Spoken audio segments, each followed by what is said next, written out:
మద్యం కుంభకోణం దర్యాప్తు పతాక స్థాయికి చేరుకుంది. సిట్ బృందాలు మళ్లీ హైదరాబాద్ వెళ్లాయి. కసిరెడ్డి రాజశేఖర్ రెడ్డి గ్యాంగులోని కొంతమంది సభ్యుల కోసం ఈ బృందాలు గాలింపు చర్యలు చేపట్టాయి. వారి ఇళ్లపై నిఘా పెంచడమే కాకుండా బంధువులు, స్నేహితులను పిలిపించి మాట్లాడుతున్నారు.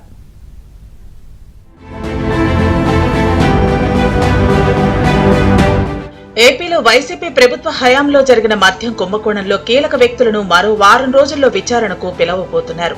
వీరిలో మాజీ ఎమ్మెల్యేతో పాటు మరికొందరి హస్తం కూడా ఉందని సిట్ నిర్ధారణకు వచ్చింది.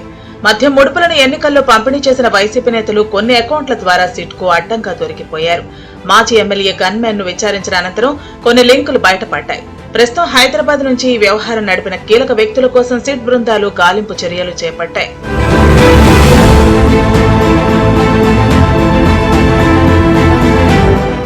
మాజీ ఎమ్మెల్యే గన్మెన్ కు హైదరాబాద్ నుంచి డబ్బులు ఎవరు తీసుకొచ్చి ఇచ్చారనే అంశంపై కూడా సిట్ సమాచారం సంపాదించింది.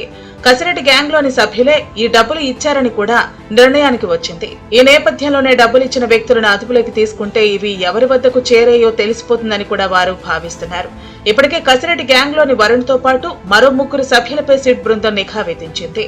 వారు ఫోన్లు స్విచ్ ఆఫ్ చేసి వేరే ప్రాంతాలకు వెళ్లిపోయారని సిట్ దర్యాప్తులో తేలింది. బంధువులు, స్నేహితులను విచారించి వారు ఇచ్చిన సమాచారం మేరకు సిట్ బృందాలు మరికొన్ని ప్రాంతాల్లో గాలింపు చర్యలు చేపట్టాయి.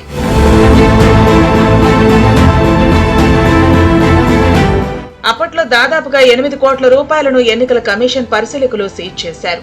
ఈ డబ్బు వైసీపీకి చెందిన నేతలదేనని అప్పట్లో ప్రచారం జరిగింది. ఇప్పుడు సిట్ దర్యాప్తులో ఈ డబ్బు వైసీపీ నేతలదని తేలటంతో పాటు మద్యం కుంభకోణానికి లింక్ ఉందని కూడా సిట్ బృందం ఆధారాలను సంపాదించింది. ఇక రేపు మాపో సిట్ బృందం కీలక వ్యక్తులను అదుపులోకి తీసుకుని మద్యం కుంభకోణంలో చివరకు ఈ డబ్బులు ఎవరి వద్దకు చేరాయో తేల్చాలని నిర్ణయానికి వచ్చింది. రాబోయే వారం రోజుల్లో మద్యం కుంభకోణంలో కీలక వ్యక్తులను సిట్ బృందాలు అదుపులోకి తీసుకోనున్నాయి.